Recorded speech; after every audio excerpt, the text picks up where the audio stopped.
Hello, നമ്മളിന്ന് കുറച്ച് മീൻ വറക്കാൻ പോവാണേ. നമ്മൾ എണ്ണ അധികം ഇതാക്കി വറക്കണ്ടെന്ന് വിചാരിച്ചിട്ട് ഒന്ന് വാഴയിലേക്കകത്ത് പൊള്ളിക്കാൻ പോവാം. മമ്മി അമ്മയും വറക്കുന്നത് എന്തോ മീനാണ് ഇത്? ചിലോപ്പിയ. ചിലോപ്പിയ. നിങ്ങളുടെ നാട്ടിൽ ഇതിന് എന്ത് പേരാണ് പറയുന്നത്? ചിലോപ്പി. ചിലോപ്പിയ. ആ പേര് തന്നെയാണോ എന്ന് വെച്ചാൽ നിങ്ങൾ കമൻറ്റ് ചെയ്ത് നമ്മളിങ്ങനെ വാഴയിലേക്ക് വെച്ചിട്ട് എണ്ണ വരട്ടിട്ടുണ്ടല്ലേ? എണ്ണ വരട്ടി നമ്മൾ ഇലയിൽ ഇങ്ങനെ എണ്ണ തൂക്കണം. ഇലയിൽ എണ്ണ തൂത്തിട്ട് ഇതുകൊണ്ട് ഇങ്ങനെ മടക്കണം.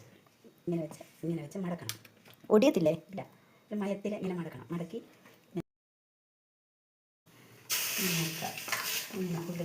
നമ്മുടെ മീൻ പൊള്ളിക്കാനായിട്ടത് ഏകദേശം റെഡി ആയിട്ടുണ്ട്. പുക വരുന്ന പേടിക്കണ്ട, കരിഞ്ഞൊന്നും പോയിട്ടില്ല അല്ലേ മേ? എന്നെ എത്ര നേരം എടുക്കും? ഇനിയൊരു 5 മിനിറ്റ് മതി. ഓക്കെ, 5 മിനിറ്റ് കഴിയുമ്പം നമ്മൾ മീൻ തിന്നുന്നതായിരിക്കും.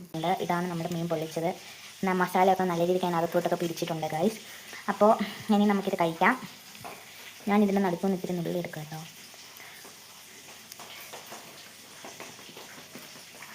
നല്ല ടേസ്റ്റ് ഉണ്ട്.